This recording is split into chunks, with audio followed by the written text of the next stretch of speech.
Ketika kamu di pasar, kamu ngasih duit 50.000, belanjamu 30.000, ternyata penjualnya ngasih kembalian 80.000.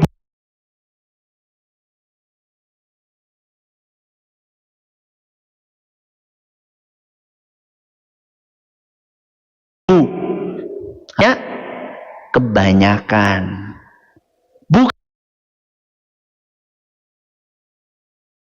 Bukan malah kamu katakan, alhamdulillah, rezeki nomplok. Ustaz, tadi kamu ngomong bahasa apa? Bahasa Arab atau bahasa Indonesia? Kalau memang kamu ngomong bahasa Indonesia, maka katakan, iya Ustaz, saya ngaku tadi saya ngomong bahasa Indonesia, saya melanggar aturan. Itu namanya jujur. Jadi anak-anak kita itu perlu contoh aplikatif. Di ilmu agama saja atau termasuk ilmu umum? Ilmu agama aja atau ilmu umum? Ilmu umum termasuk. Coba sekarang anak-anak kita, salah satu materi pelajaran yang paling gak disukai anak, pelajaran umum apa? Matematika. Betul, anak juga gak suka dulu, sekarang juga gak jauh beda. Ketika anak-anak belajar matematika, salah satu yang membuat mereka malas belajar ilmu matematika adalah karena kita terlalu fokus dengan teori.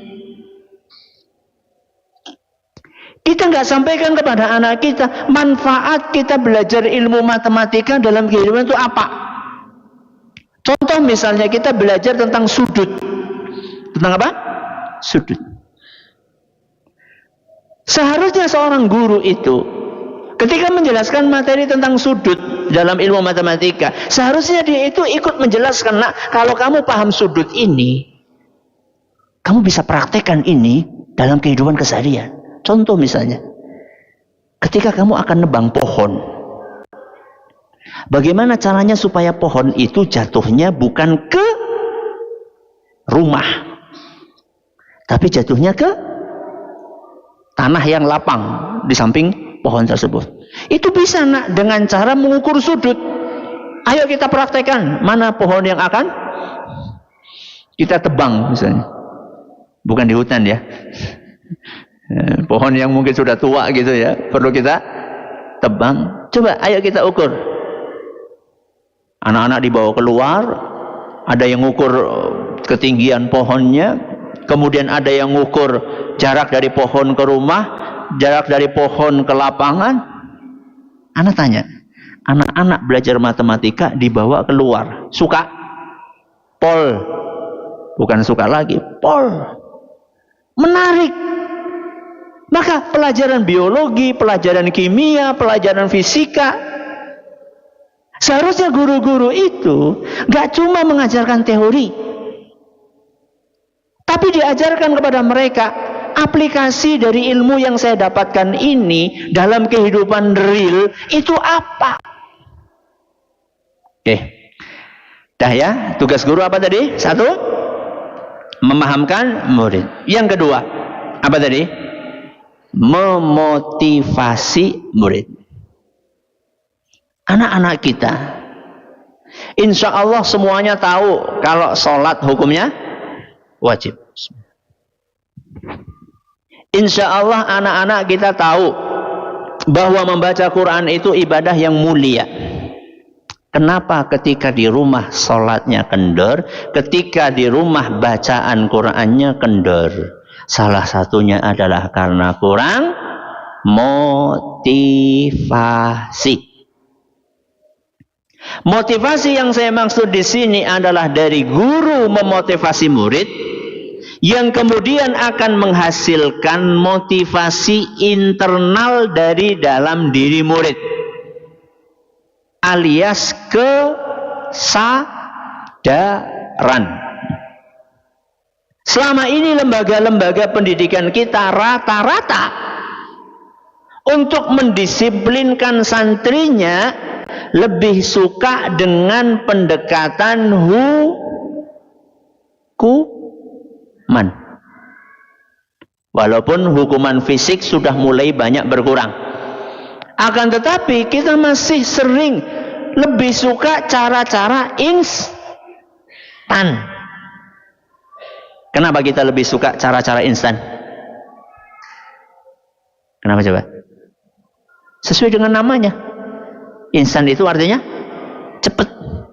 Karena kita sukanya cepat. Anak terlambat ke masjid. Cara paling gampang diapain? Jewer. Cara yang paling gampang? Jewer. Menjewer santri itu butuh berapa menit? 3 detik. Selesai.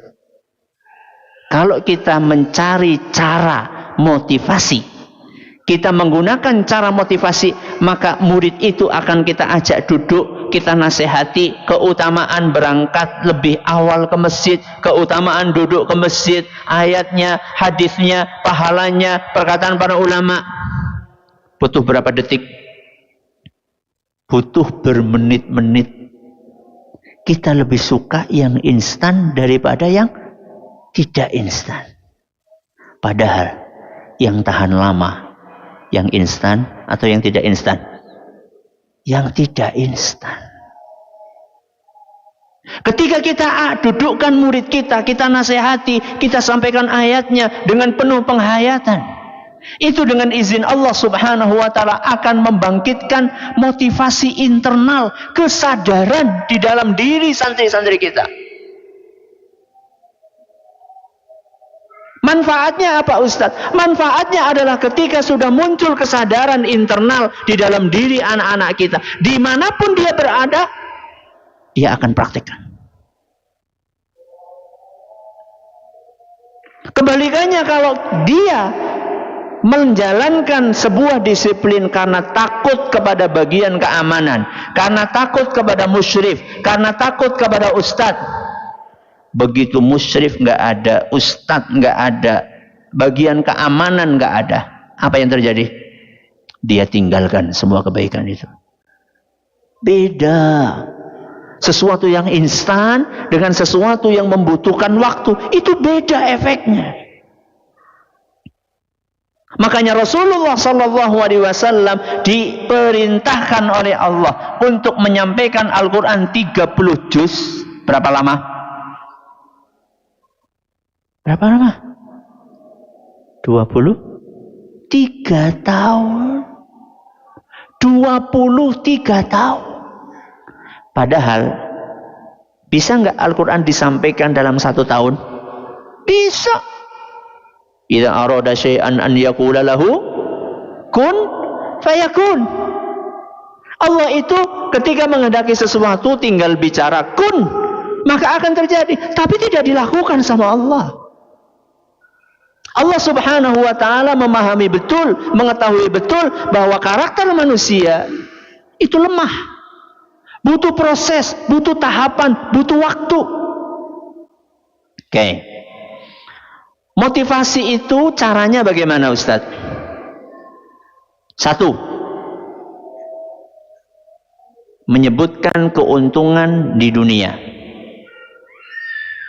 2. Menyebutkan keuntungan di akhirat. 3. Memberikan teladan. Coba diulangi. 1. Menyebutkan keuntungan di dunia. 2. Menyebutkan keuntungan di akhirat. 3. Memberikan teladan. Kita kasih 1 contoh. Misal, baca Quran. Baca Quran, ngapal Quran. Kita sampaikan, memotivasi anak-anak kita supaya mereka rajin baca Quran, murojaah Al-Quran. Nggak cuma di pondok, di rumah pun juga demikian. Kita sampaikan, nak, kalau kamu rajin baca Quran, maka Allah akan mengangkat derajatmu. Sebagaimana yang disampaikan oleh Nabi kita Muhammad sallallahu alaihi wasallam dalam sebuah hadis yang diriwayatkan oleh Imam Muslim, innallaha yarfa'u bihadzal kitabi aqwaman, terus wa yadha'u bihi akharin. Sesungguhnya Allah akan mengangkat derajat sebagian orang dengan Al-Quran dan akan menjatuhkan derajat sebagian orang dengan Al-Quran. Siapa yang diangkat dan siapa yang dijatuhkan? Yang diangkat adalah orang-orang yang setia dengan Al-Quran. Dan orang yang dijatuhkan adalah orang-orang yang sering mengabaikan Al-Quran. Kasih contoh dalam sejarah. Bagaimana ahli Quran itu dihargai di dunia. Contoh di zaman salaf. Ada seorang ahli Quran tabi'in besar yang bernama Atha bin Abi Rabah rahimahullah.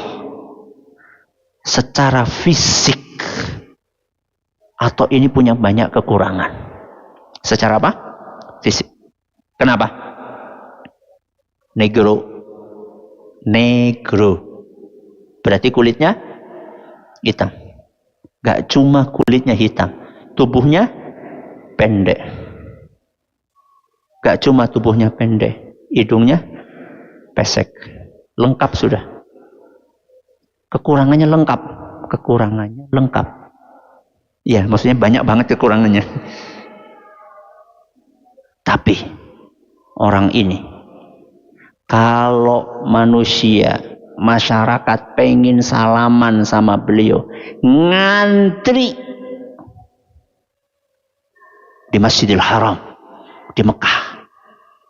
Bahkan khalifah, raja, pengen salaman sama Atha setelah tawaf, ngantri. Maka khalifah itu memberi nasihat kepada dua anaknya, si putra mahkota. Apa kata khalifah itu? Anakku, belajarlah agama, belajarlah Al-Quran. Sungguh aku tidak akan pernah melupakan momen ini. Momen di mana aku harus ngantri untuk salaman dengan seorang budak berkulit hitam, berhidung pesek, bertubuh pendek. Itu contoh real. Bagaimana Al-Quran itu mengangkat derajat seseorang di dunia. Keuntungan di mana? Di dunia. Keuntungan di akhirat. Sampaikan kepada anak-anak kita bahwa Al-Quran itu akan membantu kita nanti di hari kiamat. Iqra'ul Quran fa innahu ya'ti yawmal qiyamati syafi'an li ashabihi. Bacalah Al-Quran, karena Al-Quran itu akan memberikan syafaat nanti di hari kiamat. Al-Quran akan berkata kepada Allah, ay Rabbi mana'tuhun nawwa bil layli fasyafi'ni fihi.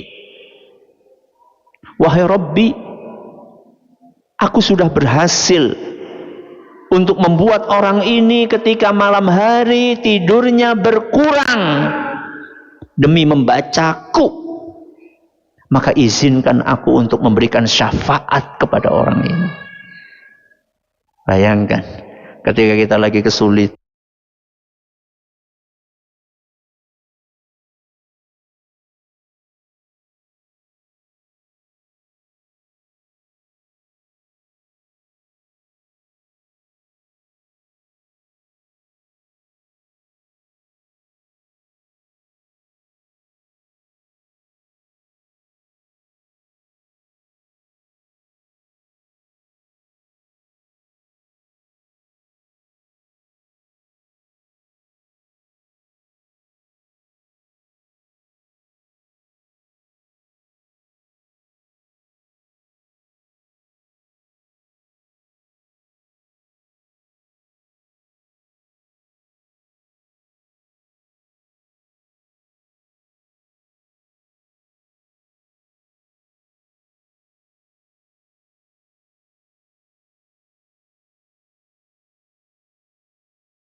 Selesai daurah kita hari ini. Alhamdulillah. Sesuai dengan yang kita janjikan tadi, akan pulang lebih awal. Kan kasihan yang jauh-jauh, ya.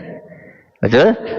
Oke, ada sisa waktu, mau ada pertanyaan silahkan. Baik, jazakallah khair kaitan Ustaz. Silakan Bapak Ibu guru yang ada pertanyaan boleh langsung ditanyakan. Akhwat mau lewat tulisan juga boleh, silakan. Dari para ustadz atau para guru terlebih dahulu, silakan. Nah, betul.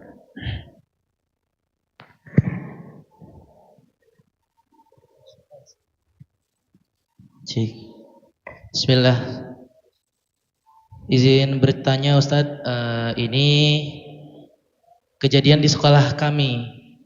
Ketika kami selalu diajarkan untuk pada istilahnya bersikap yang baik, yang mudah kepada para siswa.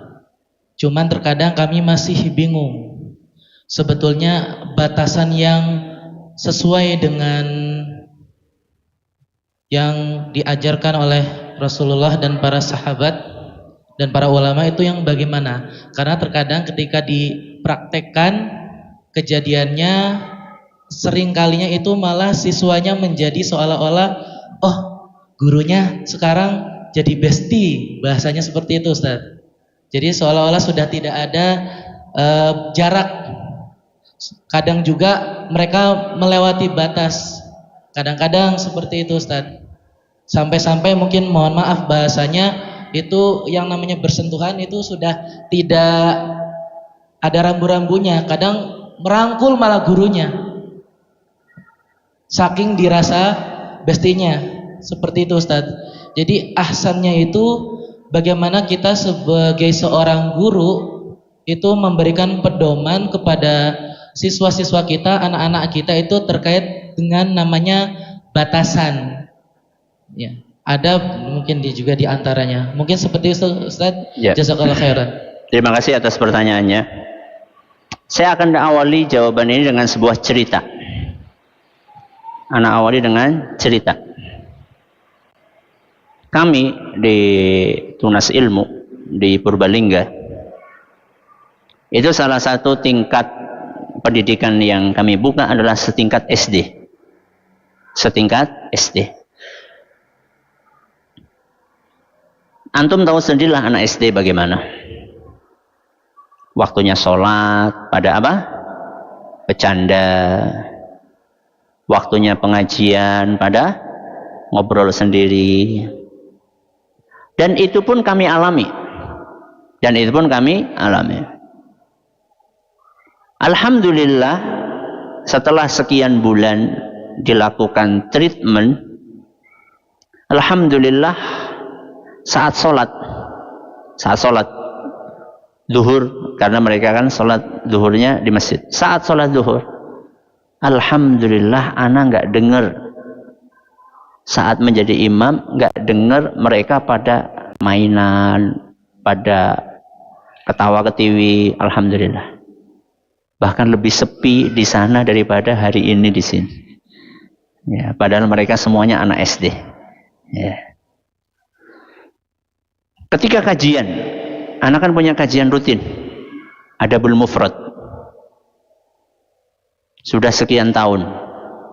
Itu yang hadir separuh lebih anak-anak SD. Hari pertama, kedua, pekan pertama, pekan kedua, bulan pertama, itu masih anak-anak pada apa? Ngobrol, bercanda, ya. Ada yang nggak fokus. Alhamdulillah, setelah sekian bulan, sekarang sudah tahun kedua atau tahun ketiga, kajian rutin ba'da zuhur 10 menit, 15 menit. Alhamdulillah sekarang anak-anak itu pada nyatet. Ketika ditanya bisa jawab. Saat disampaikan materi mereka antusias. Apa yang anak lakukan saat itu? Anak itu berusaha untuk membedakan kapan momen harus ramah, kapan momen harus tegas. Membedakan kapan momen apa? Harus ramah, kapan momen harus tegas. Contoh, alhamdulillah anak pribadi itu kalau ketemu sama anak kecil suka gitu. Dan kalau ketemu, anak berusaha untuk senyum. Masya Allah nak, gimana kabarnya? Sehat ya? Sambil dia apa? Usap kepala. Sehingga anak-anak itu otomatis karena disikapi dengan sikap yang ramah, begitu anak masuk ke masjid, itu pada ngerubung, pada salaman. Ustadz gimana kabarnya? Alhamdulillah nak, kamu gimana? Sehat? Sehat. Ustadz, tadi aku kayak gini, cerita gitu ya. Ustadz, ini temanku tadi ngata-ngatain aku. Mana? Tadi, sini nak. Tadi benar kamu ngata-ngatain temannya? Iya Ustadz. Jangan diulangi ya. Iya Ustadz. Ya. Itu sebagai respon. Ketika kita ketemu sama mereka, kita ramah, maka mereka pun ketika ketemu sama kita akan ramah. Datang berangkat, Masya Allah, kamu berangkatnya gasik banget. Yang lainnya belum ada datang, kamu udah datang duluan. Hebat kamu, Masya Allah.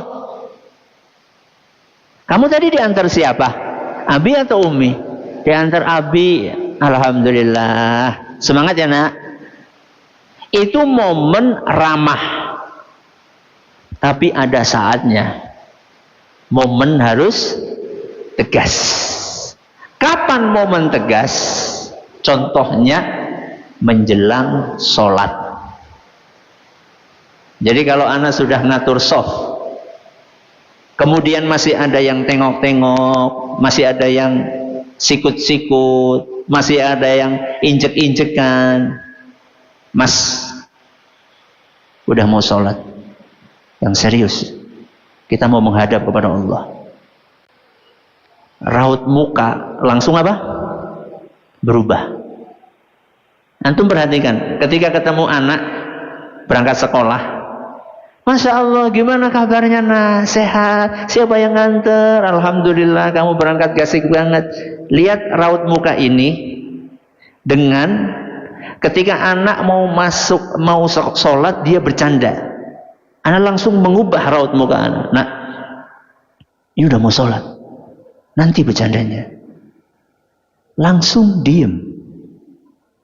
Kenapa? Karena dia tahu bahwa ustadz yang ramah ini tadi sekarang bukan saatnya untuk bercanda. Sama ketika kajian. Siapa yang kemarin sore ikut di Ihya Sunnah? 1, 2, siapa lagi?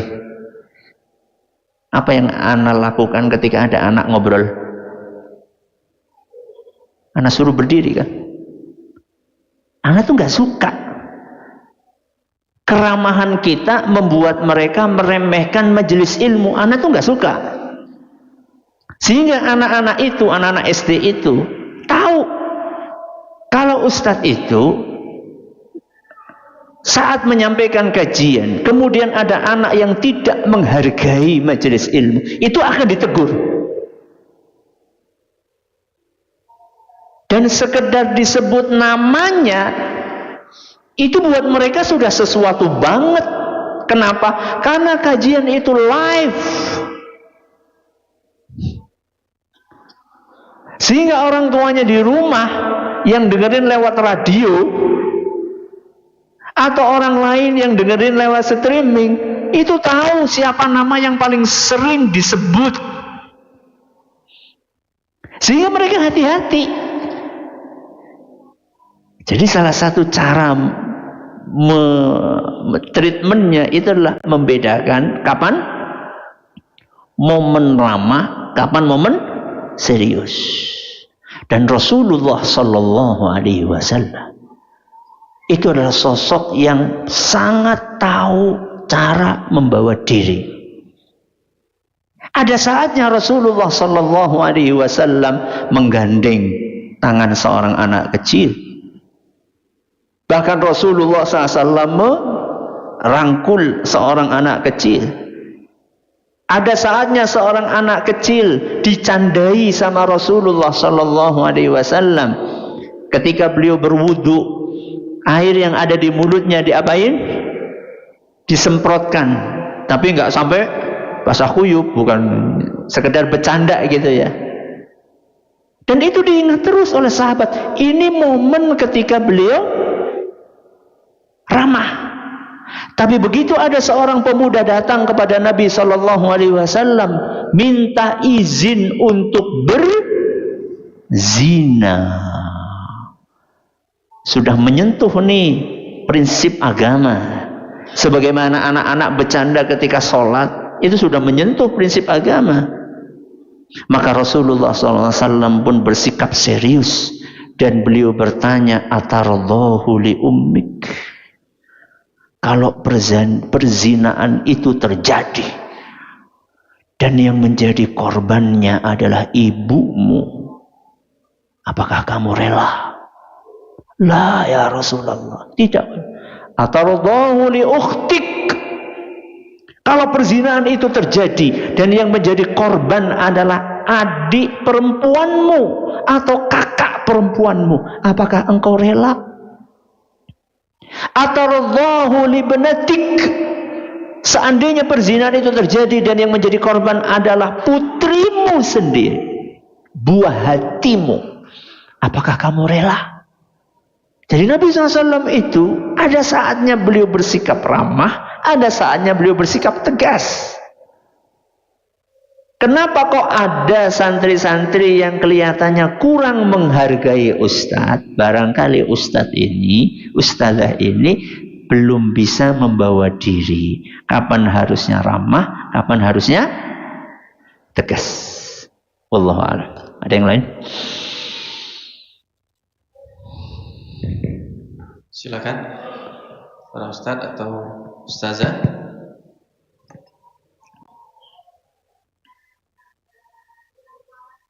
Ya, silakan. Mic-nya ada.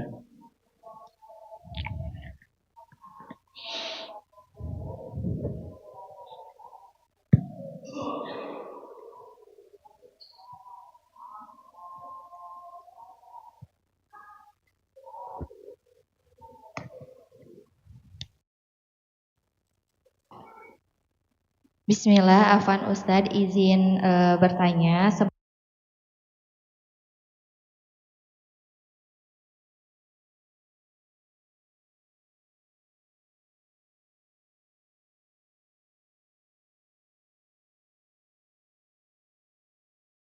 Sebelumnya tadi sedikit menyinggung dengan apa yang sudah dipaparkan oleh Ustadz terkait saat mukadimah harus bersikap dengan sopan. Begitupun tadi dikatakan kurang mumpuni dalam bidang akademik misalnya ya, tetapi dalam kesopanannya itu sangat luar biasa misalkan. Jadi itu akan membuat ustadznya merasa senang, seorang gurunya merasa senang. Nah, di sini saya menggarisbawahi berarti apakah itu suatu hal yang lumrah atau wajar yang dimiliki, perasaan tersebut yang dimiliki oleh seorang guru, yang mana kan tentunya seorang guru itu harus tetap netral ya, bagaimanapun sikap anak-anak, mau mungkin anak-anaknya mungkin ya tadi bisa sopan ataupun tidak.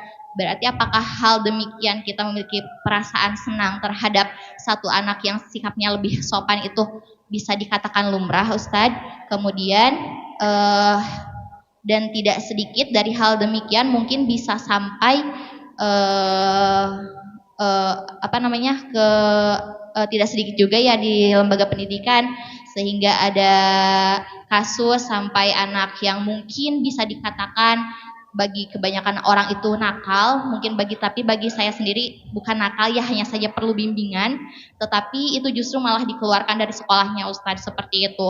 Mungkin kalau kasusnya di ranah pendidikan yang tingkatnya lebih tinggi itu mungkin bisa saja wajar karena untuk menjadi sanksi sosial, tetapi apabila kasusnya itu terjadi pada anak usia dini ataupun anak yang masih SD, apakah hal tersebut itu boleh, Ustadz? Apakah itu menunjukkan bahwa pendidikan itu pendidikan di lembaga tersebut itu sudah menjadi pendidikan yang ideal gitu, dengan mengeluarkan anak tersebut dengan dalih apapun itu, padahal yang mana anak usia dini ataupun anak yang usianya masih dasar itu sangat sangat butuh sekali bimbingan dari seorang guru. Apakah itu bisa disebut dikategorikan sebagai seorang guru yang sudah bisa mumpuni di dalam bidangnya dan sudah bisa disebut sebagai seorang pengajar gitu, sudah melakukan tugasnya sebagai seorang guru? Syukran Ustaz. Apakah wajar ketika seorang guru itu lebih menyukai murid yang beretika dibandingkan murid yang tidak beretika? Apakah itu sesuatu yang wajar? Jawabannya iya. Sesuatu yang sangat wajar sekali. Bukankah tabiat manusia itu mencintai kebaikan, membenci keburukan? Itu sudah tabiat manusia. Bahkan itu diperintahkan oleh agama kita. Al-hubbu fillahi wal bughdhu fillah. Cinta karena Allah, benci karena Allah, ini adalah awsaqu ura al-iman. Simpul keimanan yang paling kokoh adalah cinta karena Allah, benci karena Allah. Itu ajaran agama.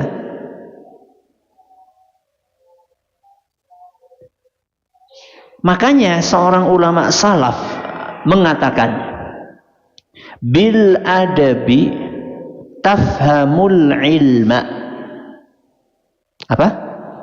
Bil adabi tafhamul ilma. Hanya dengan adab engkau bisa memahami ilmu.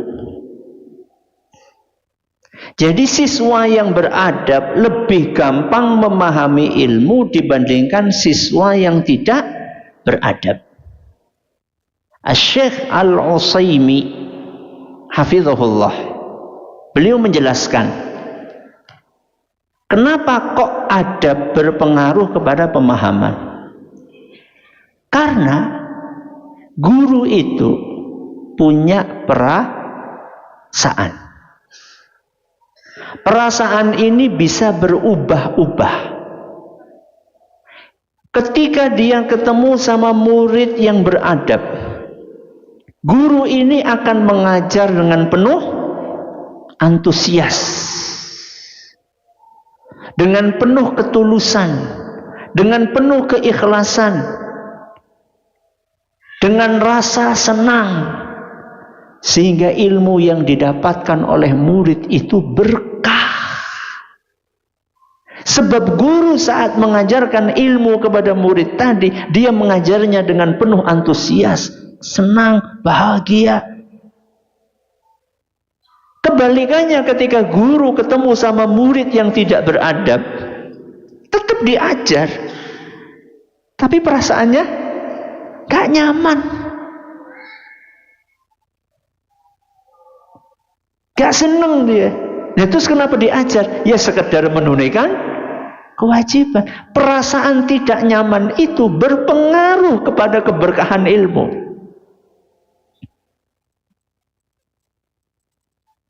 Oke, berarti perasaan nyaman, tidak nyaman ketemu sama murid yang beradab dan tidak beradab, wajar atau tidak?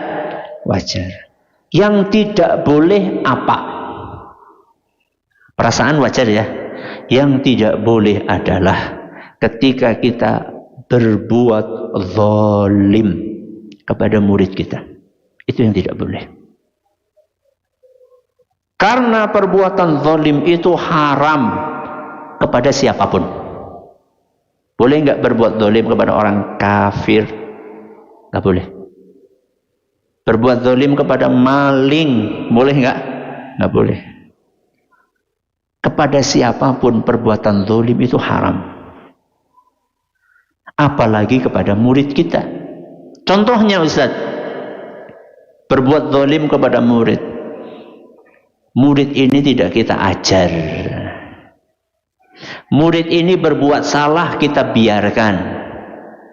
murid ini melanggar, tidak kita nasihati, itu zalim itu. Orang tua memasukkan murid ini ke sekolah kita adalah tujuannya supaya mendapatkan ilmu, mendapatkan pendidikan, mendapatkan bimbingan, dan sudah bayar SPP. Tahu-tahu murid ini dicuekin, nggak diajar, nggak dinasehati, itu zalim. Berarti yang nggak boleh ngapain? Berbuat zalim. Termasuk kezaliman adalah memberikan hukuman berlebihan. Memberikan apa? Hukuman berlebihan. Contoh, murid ini melanggar sesuatu yang bukan termasuk bagian dari agama. Bagian agama itu misalnya nggak sholat, itu bagian dari agama. Bukan bagian dari agama, misalnya murid ini pakai bajunya nggak seragam. Di hari Senin, Selasa, Rebo harus pakai seragam. Ternyata di hari Senin pakai baju bebas. Melanggar aturan agama? Hah? Melanggar aturan agama? Enggak. Mana Qur'annya? Mana hadisnya? Nggak boleh pakai baju beda. Kalau seandainya ada murid seperti ini, kemudian dihukum gara-gara nggak pakai seragam, nggak boleh masuk 1 bulan, zalim? Zalim. Padahal bisa jadi murid ini bajunya mungkin masih di laundry, mungkin, atau mungkin bajunya ini lupa naruh di mana, nggak ketemu, sesuatu yang wajar. Rabbana la tu'akhidna in nasina au akhta'na. Wahai Rabbi, jangan engkau hukum kami ketika kami lupa dan ketika kami khilaf. Apa kata Allah? Qad fa'altu. Aku sudah kabulkan permintaanmu. Disebutkan dalam hadis yang sahih seperti itu. Oke. Apakah mengeluarkan siswa termasuk zalim atau sesuatu yang wajar? Hah? Mengeluarkan siswa dari sekolah termasuk zalim atau wajar? Hah? Tergantung apa? Tergantung jenis kesalahannya, tergantung dampak buruk yang ditimbulkan oleh keberadaan siswa itu, tergantung seberapa sering dan intens pihak sekolah untuk menyampaikan nasihat, tergantung bagaimana orang tua mau bekerja sama dengan pihak sekolah untuk memperbaiki anaknya tersebut. Pertimbangannya banyak. Jadi bukan sekedar melanggar dikeluarin. Kalau begitu melanggar pertama langsung dikeluarin, zalim. Tapi kalau misalnya anak ini sudah melanggar berkali-kali, 1 tahun, 2 tahun, 3 tahun, orang tuanya dipanggil, diajak komunikasi, nggak mau, orang tuanya cuek bebek, dampak buruknya kepada siswa-siswa yang lain akhirnya pada terpengaruh, maka mengorbankan 1 orang lebih baik daripada mengorbankan 1 kelas. Amputasi boleh nggak? Amputasi boleh nggak? Boleh. Kalau efeknya kepada 1 tubuh. Ada luka nih di tangan, busuk. Kalau dibiarin aja karena dalih kasih sayang, maka busuknya ini akan menular ke seluruh tubuhnya. Lebih baik diapain? Diamputasi. Tapi apakah ujuk-ujuk diamputasi cuma gara-gara ada bisul? Kan enggak. Jadi tergantung ya, dikeluarkan atau tidak, itu tergantung apakah kesalahannya parah, seberapa upaya sekolah untuk memperbaiki, respon orang tua dalam bekerja sama memperbaiki anak itu bagaimana, terus juga tergantung bagaimana dampak buruknya kepada siswa yang lain. Silahkan. Mana mic-nya?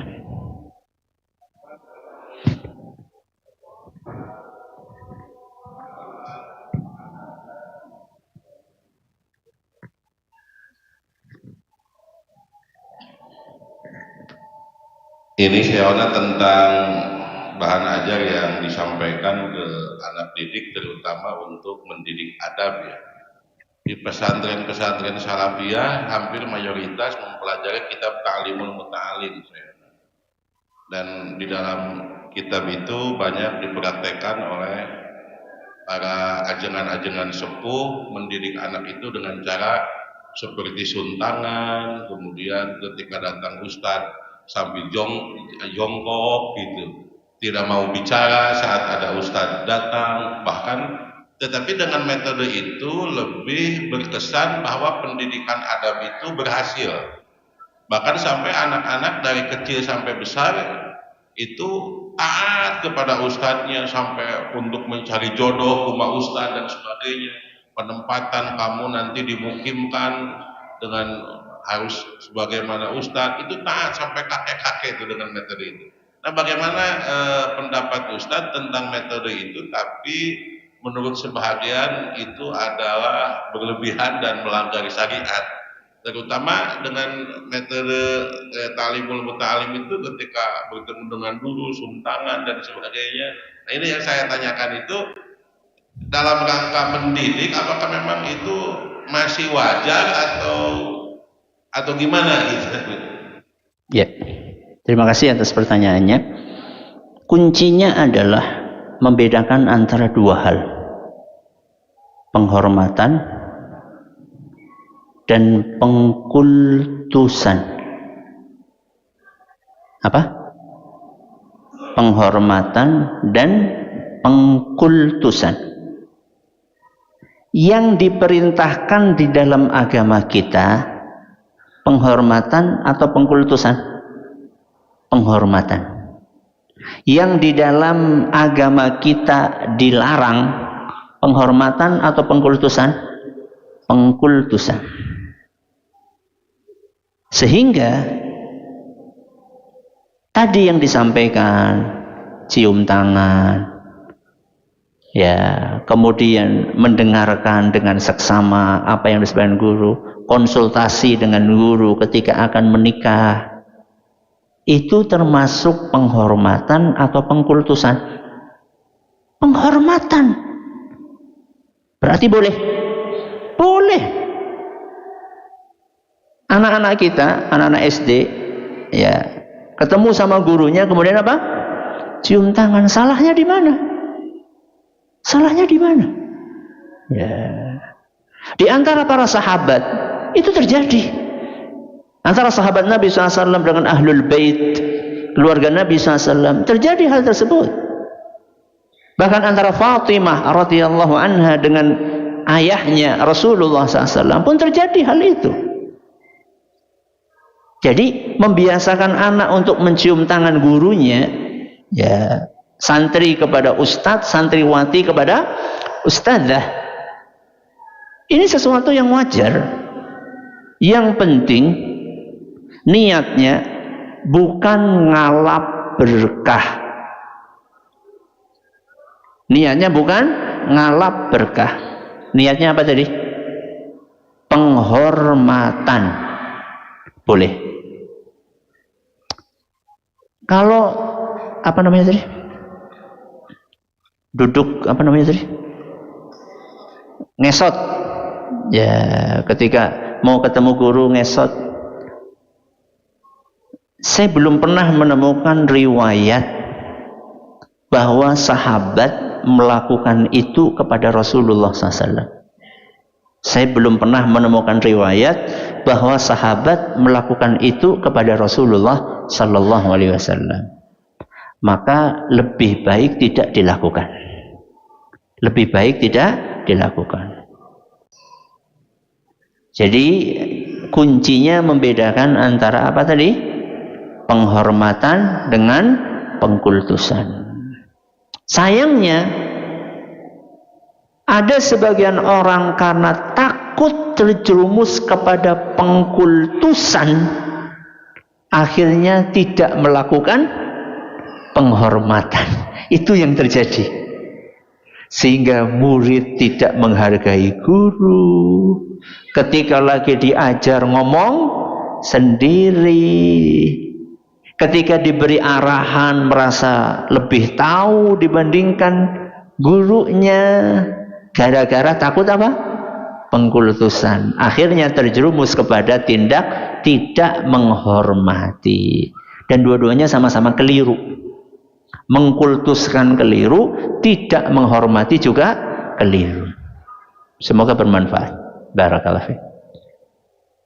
Masih ada waktu? Sudah habis. Sudah habis. Mohon maaf. Untuk sesi berikutnya masih ada, Ustaz? Atau terserah peserta. Terserah peserta. Bagaimana jemaah? Lanjut sesi 4 nanti? Kalau lanjut, sekarang break dulu. Gitu maksudnya. Nah, lanjut katanya, Ustaz. Lanjut? Tapi nanti break dulu. Oke, tidak apa-apa. Tapi nggak ada materi nanti. Materinya udah habis. Ya, kalau mau sesi tanya jawab tidak apa-apa. Tapi materi udah selesai. Ya. Bagaimana atau lanjutkan tanya jawab sekarang? Lanjutkan. Lanjutkan. Tanya jawab. Sampai azan. Silakan. Baik, silakan. Lanjut pertanyaan.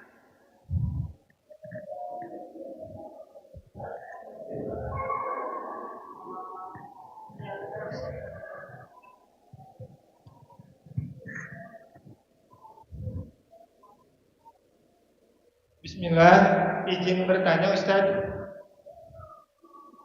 Kiat-kiat apa saja yang harus dilakukan seorang guru maupun orang tua supaya anak-anak di usia PAUD maupun SD tidak menjadi korban bullying maupun pelaku bullying baik secara verbal, fisik maupun lain Ustadz. Terima kasih. Bagaimana supaya anak TK, anak SD nggak jadi korban bullying atau menjadi pelaku bullying? Yang pertama, tanamkan bahwa sesama muslim itu saling menyayangi. Sesama muslim harus saling menyayangi. Sesama orang yang beriman harus saling menyayangi. Sampaikan ayat-ayat tentang itu, hadis-hadis tentang itu. Ar-rahimuna yarhamuhumur rahman. Orang-orang yang saling menyayangi akan disayangi oleh Allah yang Maha Penyayang. Sampaikan itu. Sampaikan contoh-contoh dalam kisah para sahabat Nabi sallallahu alaihi wasallam bagaimana mereka saling menyayangi. Bahkan sampai level nyawa pun jadi taruhannya. Kisah 3 orang sahabat yang terluka parah dalam sebuah peperangan dan semuanya kehausan. Lalu ada seorang sahabat yang membawakan air kepada sahabat yang pertama, korban yang pertama. Begitu akan minum, tahu-tahu mendengar korban kedua mengatakan haus, haus. Terus dibawa ke korban kedua. Kata si korban pertama, saudaraku mungkin lebih membutuhkan. Sampai di korban yang kedua akan minum, dengar ada korban ketiga mengatakan haus, haus. Maka korban kedua mengatakan mungkin saudara saya lebih butuh. Begitu sampai di korban yang ketiga sudah menghembuskan nafas terakhirnya. Saat akan mengejar korban yang kedua sudah menghembuskan nafas terakhirnya. Ketika kembali ke korban yang pertama pun juga sudah meninggal dunia. Lihat nak, bagaimana dulu para sahabat memberikan contoh saling menyayangi. Ini yang pertama. Bawakan dalil-dalil yang menunjukkan bahwa muslim itu saling menyayangi. Yang kedua, Sampaikan kepada anak kita dampak buruk dari kezoliman di dunia maupun di akhirat. Sampaikan dampak buruk dari kezoliman di dunia maupun di akhirat. Sebelum saya lanjutkan, apa bedanya antara poin pertama dengan poin yang kedua? Apa bedanya poin pertama sama poin kedua?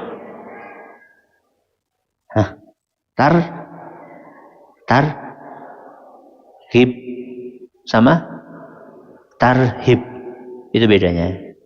Targhib sama tarhib. Yang targhib yang mana?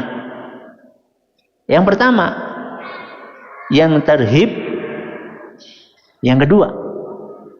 Jadi sampaikan kepada anak kita bahwa bullying, menyakiti orang lain, itu dampaknya nggak cuma di dunia, di akhirat pun ada dampaknya. Nah, di dunia itu kalau kamu menzalimi orang lain, akan datang suatu saat kamu dizalimi sama orang lain. Allah itu pasti akan membalas perbuatan buruk berupa kezaliman di dunia sebelum di akhirat. Bisa jadi ketika kamu menzalimi orang lain, nanti kamu yang akan dizalimi, bahkan mungkin adikmu akan dizalimi. Itu dampak buruk di mana? Di dunia. Di akhirat, nak, sholat kita pahalanya itu bisa habis. Puasa kita pahalanya bisa habis. Baca Quran kita pahalanya bisa habis. Karena nanti di hari kiamat orang-orang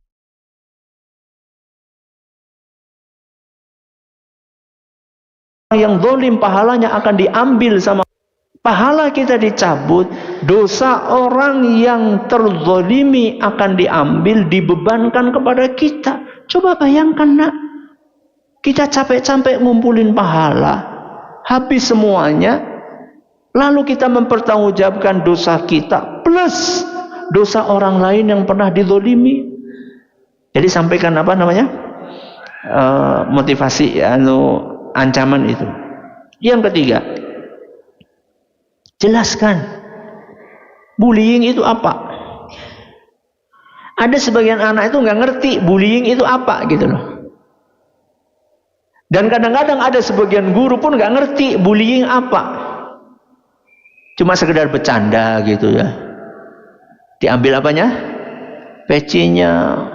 Ustadz, aku terzalimi Ustadz. Diapain kamu? Diambil pecinya. Mana yang ambil pecinya? Sini. Kamu telah berbuat zalim. Ya, kayak gitu-gitu kan, anak kecil kan sesuatu yang sifatnya apa? Biasa. Ya. Ini jelaskan. Yang keempat, anak kita juga harus disiapkan mentalnya.